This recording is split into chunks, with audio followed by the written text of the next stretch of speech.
Bonsoir à toutes et à tous. Nous sommes dans notre dernière ligne droite. Pour ceux qui ont fait comme moi, c'est-à-dire n'importe quoi, qui n'ont pas mangé depuis le début de la semaine, on a hâte à ce soir. Hein Jennifer? Hein Sophie? Franchement, les 4 soirées qu'on a eues, il y avait une continuité, puis quelque chose qui s'est fait dans les cœurs, d'une façon ou d'une autre. Et je bénis Dieu pour nos 4 soirées, pour les 4 thèmes qui ont été donnés. Enfin, moi, je me suis régalé, voilà. Pour les autres, je ne vous ai pas demandé, mais je suis gourmand même avec les choses de Dieu. Voilà.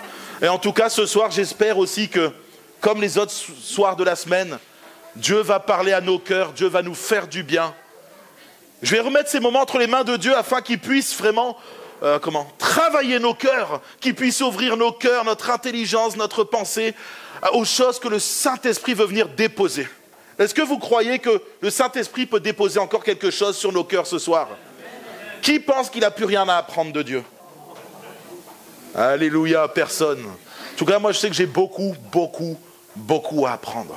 Et je remercie Dieu parce que vous savez, quand on connaît tout, on s'ennuie. Moi, avant, j'aimais jouer beaucoup aux jeux vidéo. Et je me rappelle, quand je finissais un jeu, une deuxième fois, et au bout d'un moment, je connaissais tout, ça me fatigue. Et ben j'arrête. Avec Dieu, c'est ça qui est bon, on ne peut jamais s'ennuyer. Jamais. Il y a toujours quelque chose à découvrir dans la parole de Dieu. Et c'est ça qui est réjouissant. Moi, je vais prier et ensuite, on va passer un temps où il y aura de la louange, des chants, on va se faire du bien. Et ensuite, il y aura le message. Seigneur, mon Dieu, je te remercie pour cette soirée. Je te remercie parce qu'on va encore se faire du bien comme toute cette semaine où tu as parlé à nos cœurs. Tu es venu, tu nous as renouvelés, tu nous as fortifiés, tu nous as consolés pour certains. Seigneur mon Dieu, je suis tellement heureux de passer du temps dans ta présence. Un jour dans tes parvis vaut mieux que 1000 ailleurs. 1 minute dans ta présence vaut mieux que toute une vie sans toi. Alors Seigneur mon Dieu, nous nous réjouissons parce que ce soir encore nous allons passer du temps dans ta présence. Viens nous fortifier, viens nous édifier, nous faire grandir, nous relever. Que gloire te soit rendue Jésus. Amen.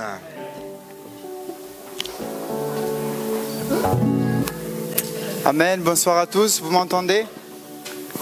Vous m'entendez? Ouais, ok, parfait. Je vais continuer dans le en Jésus mon roi, je veux me réjouir dans le Dieu de mon salut. En Jésus mon roi, je veux me réjouir dans le Dieu de mon salut. En Jésus mon roi, je veux me réjouir dans le Dieu de mon salut.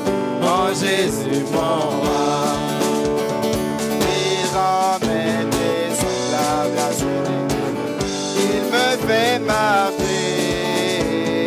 il me fait marcher sur les lieux élevés. L'Éternel est ma force. Chantons Alléluia, Alléluia, Alléluia, Alléluia Jésus, Alléluia, Alléluia, Alléluia Jésus. Je veux me réjouir,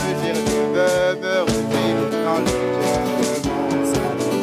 En Jésus mon roi, je veux me réjouir dans le Dieu de mon salut.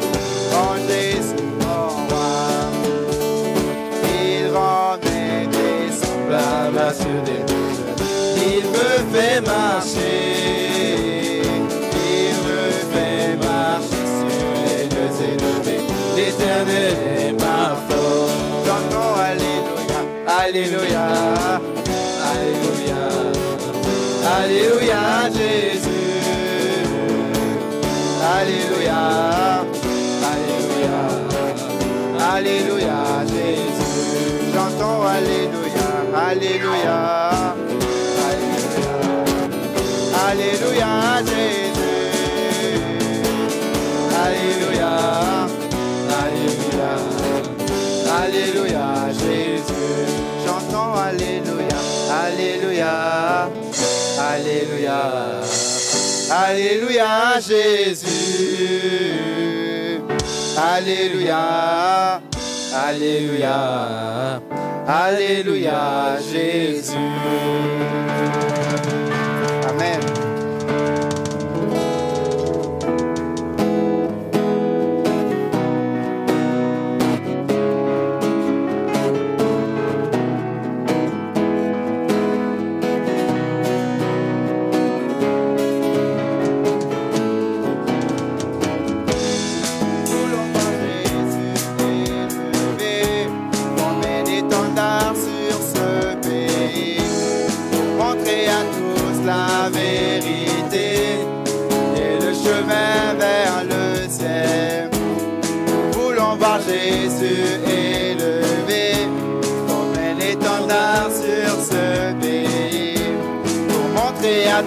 la vérité et le chemin vers le ciel. Nous voulons voir, nous voulons voir, nous voulons voir Jésus élevé. Nous voulons voir, nous voulons voir, nous voulons voir Jésus élevé. Pas à pas, allant de l'avant, peu à peu gagnons du terrain. La prière est notre puissance, les murailles s'écoulent à terre, à terre, à terre, à terre, à terre. Nous voulons voir Jésus élevé, comme l'étendard sur ce pays, pour montrer à tous la vérité et le chemin vers le ciel. Nous voulons voir Jésus élevé, comme un étendard sur ce pays, pour montrer à tous la vérité et le chemin vers le ciel. Nous voulons voir, nous voulons voir, nous voulons voir Jésus élevé. Nous allons voir, nous allons voir, nous allons voir Jésus élevé. Nous allons voir, nous allons voir, nous allons voir Jésus élevé. Nous allons voir, nous allons voir, nous allons voir Jésus élevé.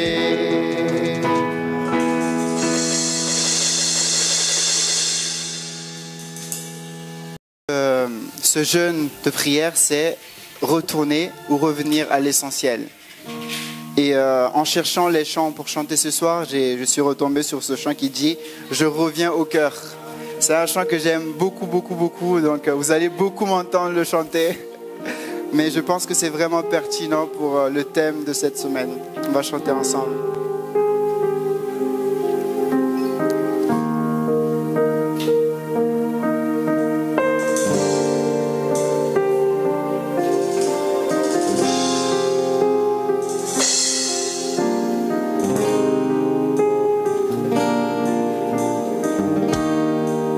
Le chant terminé, le rideau retombe, je viens simplement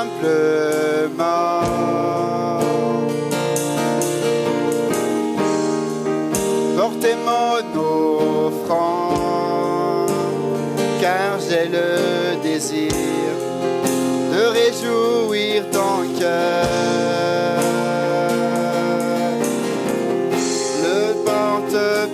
Qu'un beau chant, chanter ne suffit pas pour répondre à ton appel.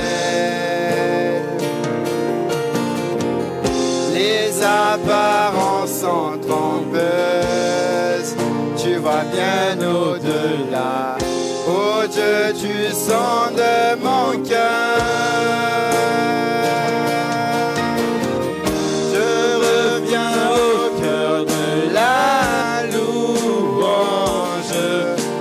Centré sur toi, centré sur toi, Jésus. Oui, je renonce à tous mes faux semblants, pour tout centrer sur toi, centré sur toi, Jésus.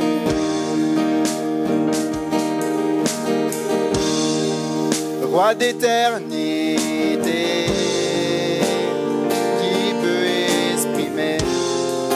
ce dont tu es dit,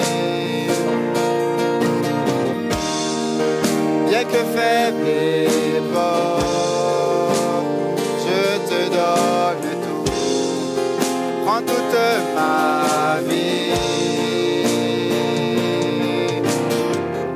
j'apporte plus qu'un beau chant, car chanter ne suffit pas pour répondre à ton appel.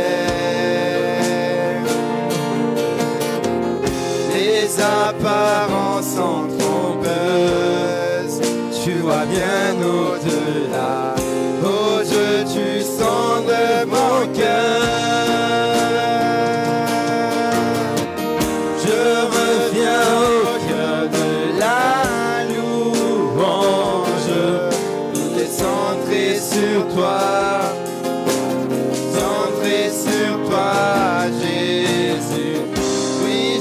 Renonce à tous mes faux semblants pour tout centrer sur toi, Jésus. Oui, je reviens à tous mes faux semblants pour tout centrer sur toi,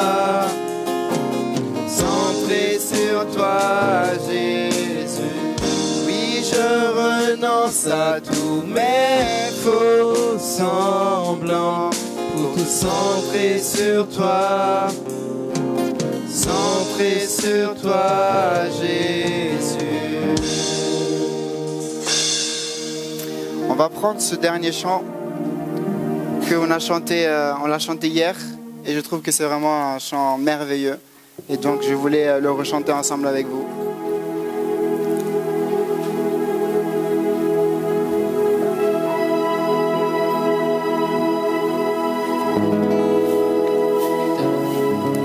Revenons dans ta présence, ami.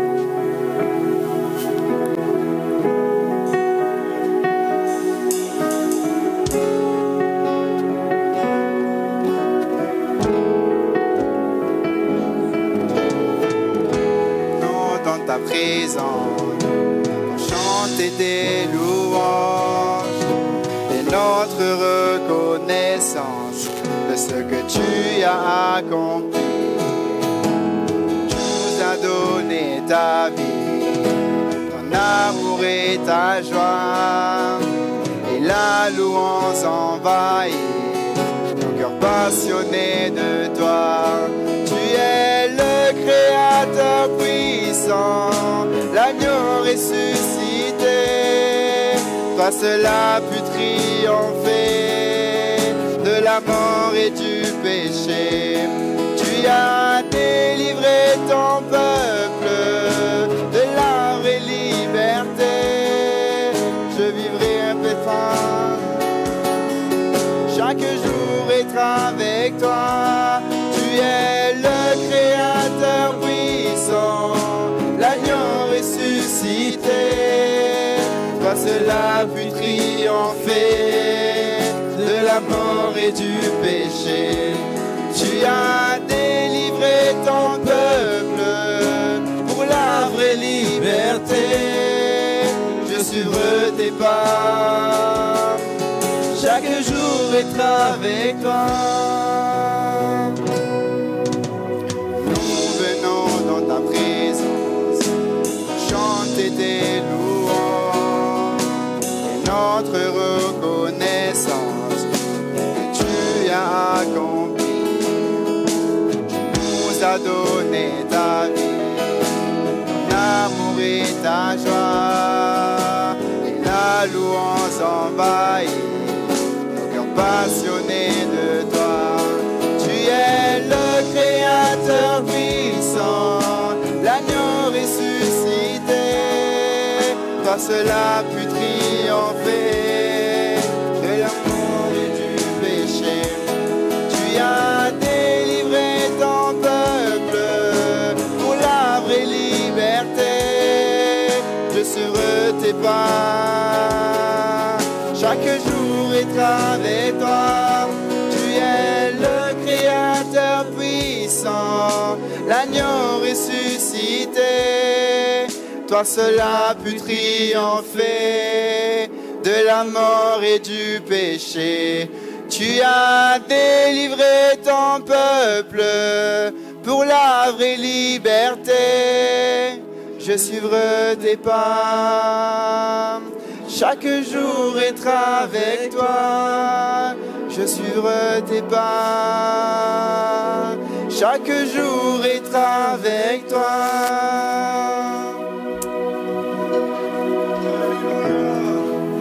Seigneur, c'est vrai, tu nous as libérés, tu nous as délivrés de la mort. Et ce soir, nous sommes tellement heureux. Heureux que tu sois venu nous rencontrer, venu nous chercher. Seigneur, nous étions tous loin de toi, errants comme des brebis perdues. Mais tel un bon berger, tu es venu, tu nous as pris dans tes bras d'amour et tu nous as ramenés dans ta bergerie, dans ta maison. Et aujourd'hui, nous sommes tellement heureux parce que nous marchons en hommes et en femmes libres. Gloire à toi, Jésus, pour tout cet amour. Amen. Alléluia. Est-ce que... Oh, wow. Ça s'est rempli d'un coup, là. Gloire à Dieu pour ce dernier soir. Alors, je souhaite la bienvenue à tous ceux qui nous viennent pour la première fois. Il y en a certains que je reconnais, que j'ai pu croiser là il y a récemment. Soyez bénis, soyez les bienvenus. Et puis pour les autres, je vous aime aussi, hein, j'aime tout le monde, vous savez. C'est pas parce que je vous vois plus souvent que je vous aime moins, au contraire. Ce soir, nous sommes dans notre dernière soirée de jeûne et prière. Alors, on va passer dans le vif du sujet. Le titre de mon message ce soir, c'est un feu ardent. Je vais me décaler pour que je puisse voir tout le monde comme ça. Ah non, mais il y a des poteaux, il faudrait raser les poteaux. Bon. Le pauvre Philippe, il est en train de me suivre avec la caméra, là, faut pas. J'ai la bougeotte, vous me connaissez. Avez-vous déjà participé à un feu de camp? Qui ici n'a jamais fait de feu de camp? Oh Seigneur, il va falloir qu'on en fasse un dans l'église pour... Non, c'est des choses qui arrivent, c'est pas grave. Je voulais juste que vous puissiez bien connaître l'image de ce que c'est. Moi, quand j'étais jeune, j'allais dans une colonie et on aimait les feux de camp. Et chaque année, quand j'étais jeune, on faisait un grand feu de camp dans cette colonie. Où on mettait des gros morceaux de bois, vous savez, comme en forme de tipi, comme ça, on rajoutait plein de trucs, de la paille, tout ce que vous voulez. Et puis, en général, c'était le dernier soir de la colonie. Eh ben, on allumait ce feu de camp et on restait devant, c'était agréable. Il faisait chaud, ça crépitait. Il y avait de grandes flammes, c'était beau à voir dans la nuit. Et puis, vu qu'on était jeunes, on n'avait pas envie d'aller dormir. On partait en courant dans la forêt à côté, chercher d'autres morceaux de bois. Et on réalimentait toujours le feu pour que ça reste et qu'on n'aille pas se coucher. Les moniteurs, au bout d'un moment, nous disaient « Arrêtez de bouger, ça suffit !» Mais non, on va laisser le feu s'éteindre. On était tristes, mais au bout d'un moment, il s'éteignait. Ça, le problème, c'est que les feux qu'on allume finissent toujours par s'éteindre. On va prendre un texte dans Exode, chapitre 3, et au verset 1 à 6. Moïse faisait paître le troupeau de Jéthro, son beau-père, sacrificateur de Madian. Et il mena le troupeau derrière le désert et vint à la montagne de Dieu, à Horeb. L'ange de l'Éternel lui apparut dans une flamme de feu au milieu d'un buisson. Moïse regarda, et voici, le buisson était tout en feu et le buisson ne se consumait point. Moïse dit, « Je veux me détourner pour voir quelle est cette grande vision et pourquoi le buisson ne se consume point. » L'Éternel vit qu'il se détournait pour voir, et Dieu l'appela du milieu du buisson et dit, « Moïse, Moïse !»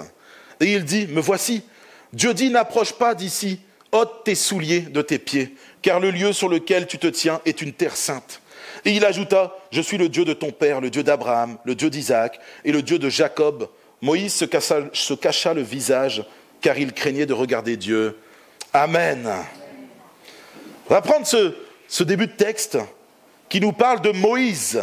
Moïse qui, là, en l'occurrence, fait paître un troupeau. Il est berger dans un désert. Et la Bible nous dit qu'en fait, il est en train de paître le troupeau de son beau-père Jéthro. Il le fait paître à la montagne d'Horeb. Qui sait où se situe la montagne d'Horeb? Je fais exprès de vous poser des questions un petit peu... Vous savez, on se croyait dans le ictus. Vous connaissez le jeu ictus? Personne peut... 90% des réponses, on ne peut pas y répondre. De quelle hauteur était la montagne d'une montagne que tu ne connais même pas? Un chiffre, c'est improbable. Enfin bon, là on dirait le ictus. La montagne de Horeb, certains disent que elle est sur le même endroit que la montagne du Sinaï. En fait, c'est la même montagne et c'est deux pics différents. Donc le mont Sinaï, où Moïse a reçu, c'est assez drôle, hein, les 10 commandements. Donc, ils s'approchent de là, Moïse est en train de faire paître le troupeau sans doute. Et puis, la Bible nous dit qu'il va être attiré par quelque chose. Il va y avoir quelque chose qui va qui va attirer son attention. Alors que lui, il est en train de promener son troupeau, enfin le troupeau de son beau-père à la montagne d'Horeb, Horeb qui veut dire désert, brûlant, aride. C'est un peu un aspect négatif.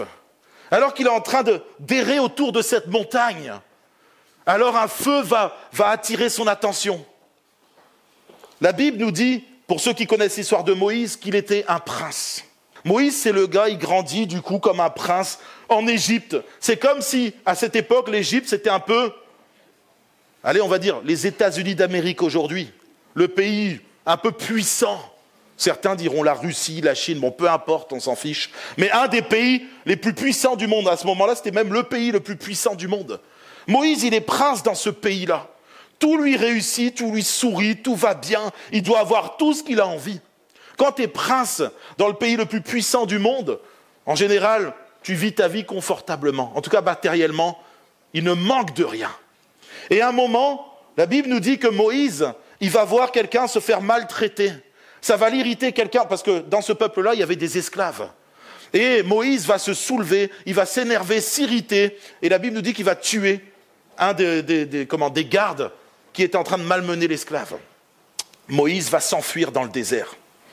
Je ne sais pas si vous vous rendez compte. Là, on nous dit que Moïse, il fait paître un troupeau. Dans le peuple d'Égypte, tous les éleveurs de bétail étaient très mal perçus. Dans la société égyptienne, quand tu faisais paître un troupeau, quand tu étais un éleveur, tu étais en bas de l'échelle. À tel point que les éleveurs ne se mélangeaient pas au peuple et on leur avait attribué les régions nord de l'Égypte. Moïse, il part de prince d'Égypte. C'est comme si c'était le fils de Donald Trump. Vous voyez un peu ce que je veux dire? Ou la fille de Donald Trump, mais là le fils en l'occurrence. Et Moïse, il arrive et d'un coup, il finit dans un pays quelconque où il n'y a vraiment rien. Il finit seul. Moïse, en plus de finir dans un petit pays, là où il va arriver dans une petite tribu insignifiante, peut-être même inconnue dans la région où il était, la Bible nous dit qu'il va devenir éleveur de troupeaux et même pas à son compte.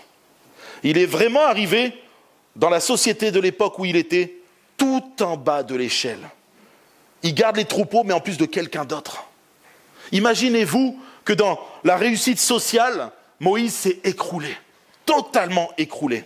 Et à ce moment-là, alors qu'il est en bas, alors que sa vie est sans doute devenue insignifiante à ses yeux, il va voir quelque chose qui va le surprendre. Un buisson enflammé. Il marche avec son troupeau et là, il voit quelque chose qui est en train de brûler au loin. Moïse va être interpellé, non pas seulement parce que ça brûle, mais c'est parce que ça brûle sans se consumer. C'est ça qui va interpeller Moïse. Mais qu'est-ce qui se passe? Mais qu'est-ce que ce buisson qui prend feu mais qui ne se consume pas? Je sais qu'il y a des scientifiques dans cette salle, j'ai pu discuter avec d'autres. Et ceux qui ont fait des feux de camp pourront le confirmer. Quand tu fais un feu de camp, à un moment, il n'y a plus que des cendres. C'est vrai ou pas?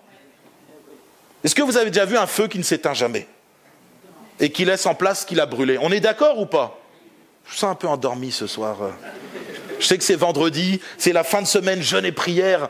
Mon ventre crie famine, mais tout va bien. Dans quelques heures, je vous ai dit que j'aurais repris mes kilos.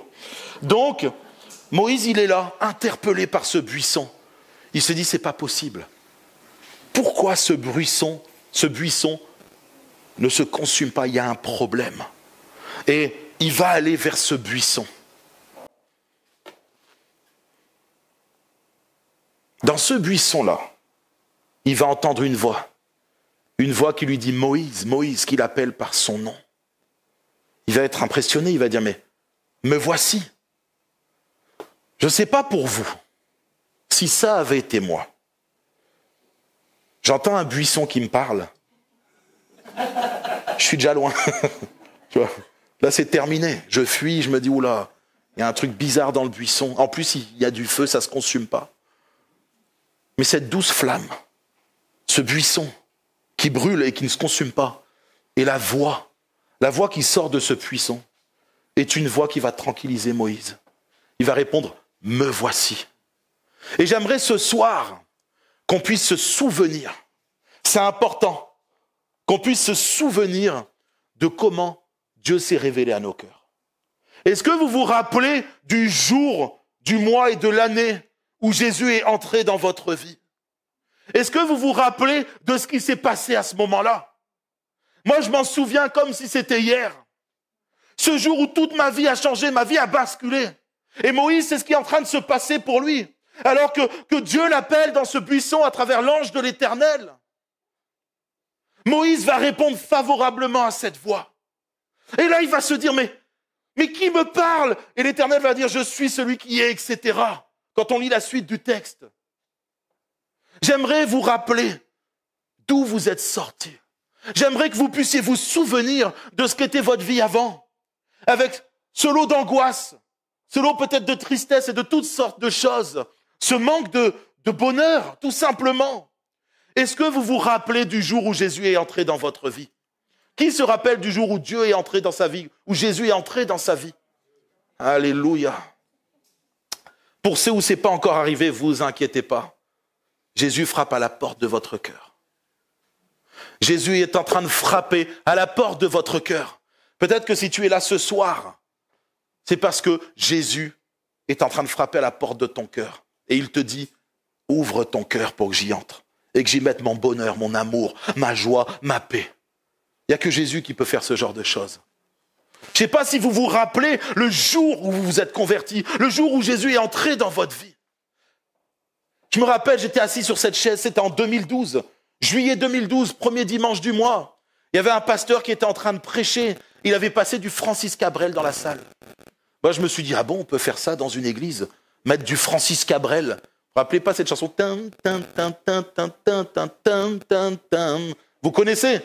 Et le monde est nana. Super. Et je ne me rappelle plus de son message, je me rappelle de la musique qu'il a passée. Ouais, c'est triste. Mais ce que je me rappelle, c'est que ce jour-là, Dieu est en train de parler à mon cœur. Et ce jour-là, toute ma vie va basculer. Toutes mes pensées, tout ce que je pensais connaître va s'effondrer, va disparaître devant mes yeux. Et ce jour-là, et je me rappellerai toute ma vie, ce jour-là, toutes mes angoisses ont disparu. Ce manque d'amour, ce manque de joie, ce manque de bonheur, ce jour-là s'est évaporé comme de la neige en plein désert. Et je me rappellerai toute ma vie de ces paroles de Jésus qui me parlent à travers ce qu'on appelle la prophétie. Je t'appelle à me donner toute ta vie. Mon enfant, ne résiste pas. Donne-moi toute ta vie. Pas juste une petite partie, mais donne-moi tout. Et ce jour-là, comme Moïse, je me souviens encore de cette sensation, cette chaleur douce qui m'a envahi, comme la douce chaleur d'un feu de camp. On est autour, ça fait du bien. Tu es dans la nuit, il fait un peu frais, et le feu vient te réchauffer. Ce jour-là, l'Esprit de Dieu est venu réchauffer mon cœur. Il est venu réchauffer ma vie. Et je me rappelle, je me suis effondré en larmes. Moi qui pleure pas. Dans le milieu où j'étais, on pleurait pas. Quand tu es un bandit comme moi, un ancien bandit comme moi, tu pleures pas devant les gens. Ça se fait pas. C'est une marque de faiblesse. Et quand tu es en position de faiblesse dans ce milieu-là, on t'attrape, on te marche dessus et on t'écrase. Mais ce jour-là, j'ai pleuré de joie, des pleurs de joie. Ça s'arrêtait plus. Ça coulait sur mes joues. Et moi qui essayais de me retenir, de me cacher, vous savez, là, j'avais honte, j'étais comme ça sur ma chaise. Je cachais mes larmes parce que je ne voulais pas. Mais ça coulait, des larmes de joie. Ce jour-là, je dis, Seigneur Jésus, je te demande pardon. Je te demande pardon de tout mon cœur d'avoir vécu sans toi. Je te demande pardon, Seigneur. Je te demande pardon pour tout le mal que j'ai pu faire en critiquant les gens. Bon, moi, en l'occurrence, je vendais de la drogue et toutes ces choses mauvaises. J'ai demandé pardon pour tous mes péchés à Jésus. Vous savez quoi? La réponse de Jésus, une réponse remplie d'amour, une sensation remplie d'amour. C'est comme si ce divin berger me portait dans ses bras. Et je me rappelle de ce jour glorieux. Je me rappelle comme si c'était hier, où j'ai ressenti un amour comme jamais j'avais vécu. Pourtant, ma maman est une femme remplie d'amour, elle est là, au 3e rang. Et je peux le dire, c'est une femme qui nous a comblés d'amour, moi et mes frères et sœurs. Malgré tous les manques qu'on a pu avoir dans la vie, on n'a pas manqué d'amour. Ma mère a comblé toutes les choses qui nous manquaient, sauf l'amour de Dieu. irremplaçable. Ce soir, j'aimerais que vous puissiez vous souvenir de ce jour où Jésus est entré dans votre vie et le bien que ça vous a procuré. Quand vous êtes sortis, je ne sais pas comment vous avez été, si c'était dans une église comme ce soir, si c'était en train de faire promener un troupeau de brebis, là, comme Moïse. Je ne sais pas comment vous avez rencontré Jésus. Pas tous, en tout cas. Je ne connais pas tous les témoignages. Est-ce que c'était parce qu'un membre de ta famille est venu te parler de Jésus? Est-ce que c'était parce que dans la rue, Philippe t'a abordé? Il t'a parlé de Jésus, comme on peut faire et évangéliser dans les rues? Je ne sais pas comment tu as entendu parler de Jésus. Mais une chose est sûre, c'est que ce jour-là, ta vie a changé. Et j'aimerais que tu te rappelles de ce jour où tout s'est embrasé à l'intérieur de ton cœur. Comme un feu dévorant. Un feu qui a brûlé tout le péché, toutes les addictions, tout ce qui était pas bon pour ta vie. Tout ce qui te faisait du mal au final. Le manque de pardon, la haine, la jalousie. Peut-être les addictions à la drogue, à l'alcool comme moi.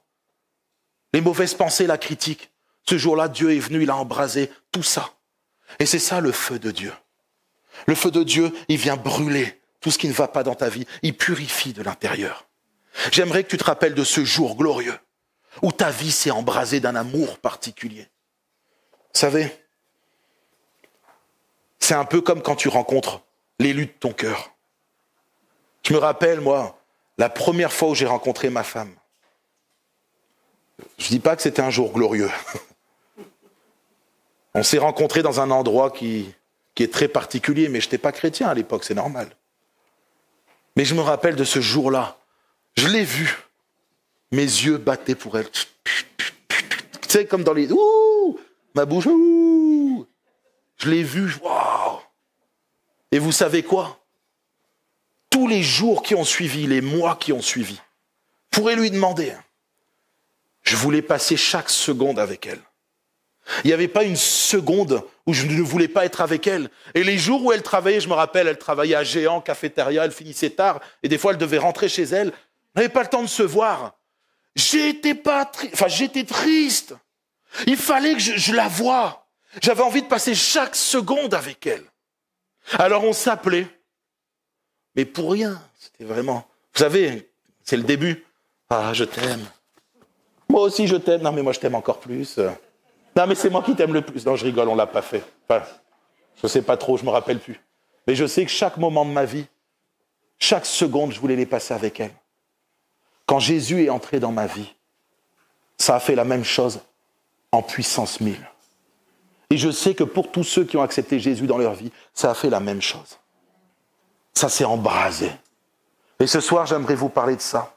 C'est comme un feu dévorant qui est entré en vous. Vous n'étiez pas sonnier de Jésus. Vous parliez de ce que Jésus avait fait à tout le monde autour de vous. En tout cas, moi, c'est ce qui s'est passé. Peut-être que des gens sont plus réservés et timides que moi. Mais moi, c'était inacceptable. Inacceptable que je croise des gens et qu'ils n'entendent pas parler de Jésus.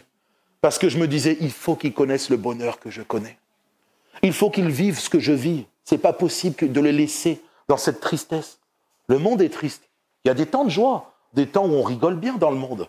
Mais dans la globalité, le monde ne t'apporte qu'un bonheur éphémère. Et je voulais qu'ils connaissent ce bonheur éternel qui vivait en moi. Et c'était comme un buisson enflammé qui ne s'arrêtait jamais. Et pendant des semaines et des semaines, je lisais la Bible. J'allais à toutes les réunions possibles et inimaginables.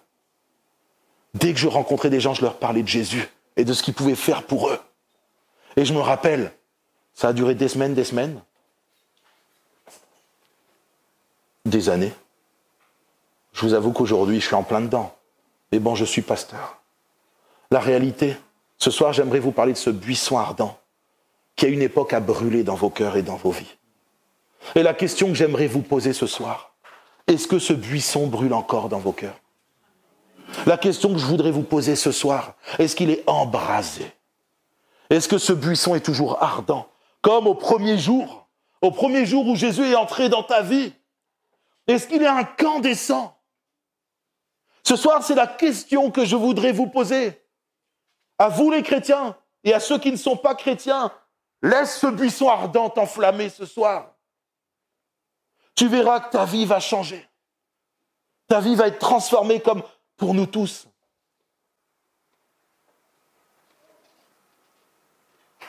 Dans ce texte-là, Dieu va dire à Moïse, n'approche pas d'ici, ôte tes souliers de tes pieds, car le lieu sur lequel tu te tiens est une terre sainte. Ce feu ne peut continuer à brûler seulement que si la terre est sainte. Comment est ton cœur? Est-ce que ton cœur est comme une terre sainte? Une terre où Dieu peut y habiter? La Bible dit que nous les chrétiens, nous sommes le temple du Saint-Esprit, l'habitation de Dieu. Et la grande question que j'aimerais te poser ce soir, c'est est-ce que dans ton cœur, c'est comme cette terre qui est sainte? Le buisson brûle encore de 1000 éclats. Et les gens qui sont autour de toi, quand ils sont à ton contact, ils sont enflammés, ils ont chaud. Ils sentent cette douce chaleur qui sort de toi. Cette chaleur remplie d'amour. Cette chaleur remplie de joie. Est-ce que quand les gens qui ne sont pas chrétiens te côtoient, ils se disent qu'est-ce que c'est agréable d'être à ses côtés? On se sent bien. Il a des paroles remplies d'amour. Il a des conseils à viser. Quand on va mal, il est là pour nous donner des paroles qui nous relèvent. Il est là pour nous relever, il nous tend sa main. Pour ça, le terrain de ton cœur doit être saint, parce que nous avons un Dieu saint. Moïse a ôté son passé, tout ce qui trimballait de l'extérieur. Et en entrant dans cette terre sainte, il fallait qu'il se déchausse, qu'il laisse à l'extérieur de cette terre son péché. C'était un assassin. Il avait tué quelqu'un. C'était aussi quelqu'un qui avait vécu sa vie sans Dieu. Il avait fait ses propres choix, Et ça a attristé le cœur de Dieu. Et quand Dieu lui dit « ôte tes souliers », tu arrives sur une terre sainte. Moïse a compris qu'il fallait enlever les souliers. Son passé, de toute façon, il n'en voulait plus. Et si jamais sa vie était si bien que ça, Moïse aurait dit « bon Dieu, le plan que tu me proposes là, de retourner en Égypte après, non merci, je reste tranquille. » La Bible nous dit que Moïse a marché avec Dieu. Et le jour où Moïse a marché avec Dieu, depuis ce jour-là, où Dieu rentre dans sa vie, la Bible nous dit que Moïse a fait de grandes choses. Il a été jusqu'en Égypte. Il a libéré le peuple d'Israël de la main puissante du Pharaon, du Trump actuel, ou du Poutine, comme vous voulez. La Bible nous dit que Moïse a été le plus grand prophète de tous les temps. Parce que Moïse, le feu qui était dans son cœur, n'a jamais cessé d'être embrasé. Ce soir, la question que je veux te poser, qu'est-ce qui a fait obstacle à ce feu dévorant? Qu'est-ce qui a commencé à éteindre ce feu dans ta vie, dans ton cœur? La question que je vous pose dans ce dernier soir de jeûne et prière, c'est est-ce que toi, tu n'es pas de temps en temps rentré avec tes souliers dans la terre sainte? Est-ce que de temps en temps, tu n'as pas fait rentrer des choses de l'extérieur, des choses qui ne glorifient pas Dieu, des choses qui attristent le cœur de Dieu? Est-ce que, petit à petit, tu n'es pas retourné progressivement dans ta vie d'avant, à te dire, bon, maintenant c'est bon, je suis sauvé, j'ai eu mon temps avec Dieu, et puis là je me repose un peu, et puis je réavance dans ma vie comme avant? C'est la question que je voudrais te poser ce soir. T'est-il arrivé de rentrer avec tes souliers sur cette terre sainte, au point où à un moment tu as éteint le feu, ce feu dévorant du départ que tu avais? Alors ce soir, j'aimerais qu'on se pose cette question pour chacun d'entre nous. Je ne vous la pose pas seulement à vous, mais je me la pose à moi, je me la suis posée en faisant ce texte. Seigneur, qu'est-ce qu'il y a dans ma vie qui parfois a tendance à vouloir étouffer ce feu du départ, ce feu dévorant? Seigneur, qu'est-ce qui ne va pas dans ma vie qui ne te plaît pas? Seigneur, viens, éprouve-moi. Seigneur, je veux brûler pour toi. Je veux être comme ce buisson ardent qui ne s'éteint pas, qui ne consume pas tout autour de lui, sauf le péché. Seigneur, est-ce que ce feu est encore actif dans ma vie? Est-ce que quand les gens ils sont à mon contact, ils peuvent sentir cette douce chaleur qui émane de toi, cet amour qui vient du Père? J'aimerais qu'on puisse simplement maintenant fermer les yeux.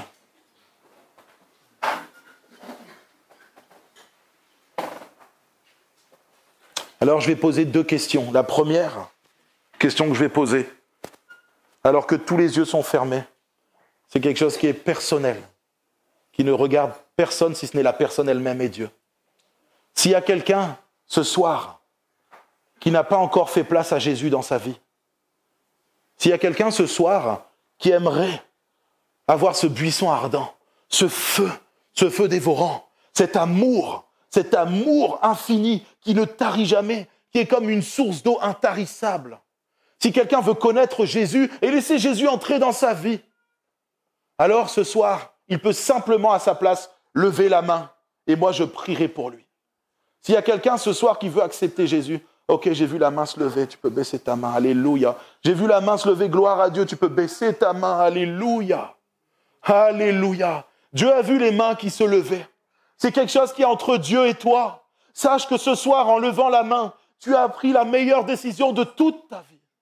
Parce que ce Dieu d'amour, il va venir habiter en toi. Et tu vas voir que tout ce qui te manquait dans ta vie, tout ce qui était le bonheur, la paix, la joie, tout ça, Dieu va te l'offrir, il va te le donner. Il te suffit simplement à ta place ce soir, dans ton cœur, de dire Jésus, je te demande pardon pour mes péchés et je veux te suivre. Tout simplement ça, fais-le dans ton cœur. Toi qui as levé la main, dis à Jésus, je te demande pardon pour ma vie d'avant. Je ne te connaissais pas et je te demande pardon. Et Jésus, il ne veut pas te juger, il veut te sauver ce soir. Il veut t'aimer. Il veut te relever. Alors ce soir, tu as fait le bon choix. Je vais prier pour vous qui avez levé la main. Seigneur Jésus, je suis tellement heureux de voir que des personnes t'ont accepté ce soir. Je te demande de venir rentrer en eux. Que, Seigneur mon Dieu, tu y déposes un feu ardent qui ne s'éteint jamais. Que tu puisses, Seigneur mon Dieu, venir leur révéler à quel point tu les aimes, à quel point ton amour est grand et immense. Oh Jésus, tu es tellement bon. Et cette bonté, tu veux la donner à tous les hommes de la terre, comme tu as fait à Moïse, comme tu as fait avec moi et tous ceux qui t'ont accepté. Tu veux le faire avec tous ceux qui ne te connaissent pas encore. Jésus, bénis-les. Pose ta main sur eux. Donne-leur la pleine révélation de qui tu es, afin qu'ils puissent vivre une vie épanouie en toi. Gloire à toi, Jésus, pour ce que tu as fait ce soir, pour ces gens qui ont levé leurs mains. Amen. Maintenant, je voudrais aussi faire un appel aux chrétiens qui peut-être ont étouffé ce feu. Ça fait quelques semaines, quelques mois ou quelques années que tu te sens aride. Et c'est comme si tu étais à Horeb à nouveau. Horeb, cette terre brûlante, ce désert, cette montagne désertique. Et c'est à cette montagne que Dieu a appelé Moïse. C'est à cette montagne également, de l'autre côté de la montagne, que Dieu a appelé le peuple d'Israël. Et ce soir, Dieu t'appelle à réembraser ton cœur. Ce soir, le Seigneur t'appelle à revivre ce que tu vivais au départ. Et il te dit ce soir, mon enfant, si tu entends ma voix, ouvre ton cœur à nouveau et je viendrai raviver le brasier qui est en toi. Le lumignon qui fume, je vais en faire un ouragan de feu pour toi, pour ma gloire. Mais ce soir, il faut que tu prennes la décision de revenir à Dieu pleinement et d'ôter tes souliers, d'ôter tout ce qui ne va pas dans ta vie, afin qu'il y ait un feu incandescent en toi. Afin que le Seigneur puisse régner en toi pleinement, que tu retrouves ce plein amour, cette pleine assurance que seul Jésus donne. Alors ce soir, je fais cet appel, mon frère, ma sœur. Si ce soir tu as besoin de revivre des choses particulières avec Dieu, si tu veux revoir la puissance du Saint-Esprit à nouveau dans ta vie, lève ta main à ta place et Dieu y répondra. Dieu voit les mains qui se lèvent, alléluia. Gloire à Dieu pour toutes ces mains qui se lèvent. Dieu vous voit ce soir. Il voit le choix que vous faites à nouveau. Il va vous réembraser. Oh, que son amour va à nouveau revenir sur vous. Vous allez encore à nouveau vivre cette paix, cette joie et la puissance que Dieu donne. Alléluia. Que tous ensemble nous puissions élever la voix et prier pour ceux qui ont levé la main. Oh Seigneur Jésus, je te remercie pour cette soirée. Oh, je te remercie parce que tu veux, Seigneur mon Dieu, réembraser les cœurs. Que la puissance de ton esprit ce soir tombe sur le peuple de Dieu. Que ta puissance tombe dans les cœurs et réembrasse ce qui a été éteint. Que certaines choses, Seigneur mon Dieu, ont pu étouffer. Seigneur mon Dieu, viens ôter le péché, viens ôter le laxisme, viens ôter toutes sortes de choses qui a pu éteindre ce brasier, afin que tu puisses à nouveau À nouveau, Seigneur mon Dieu, régner sur les cœurs et sur les vies. Oh Seigneur, je te loue et je t'adore, car tu es le seul, Jésus. Tu es le seul à pouvoir réembraser les cœurs. Et c'est en ton nom ce soir que nous avons prié. Alléluia. Amen. Alléluia. Alléluia.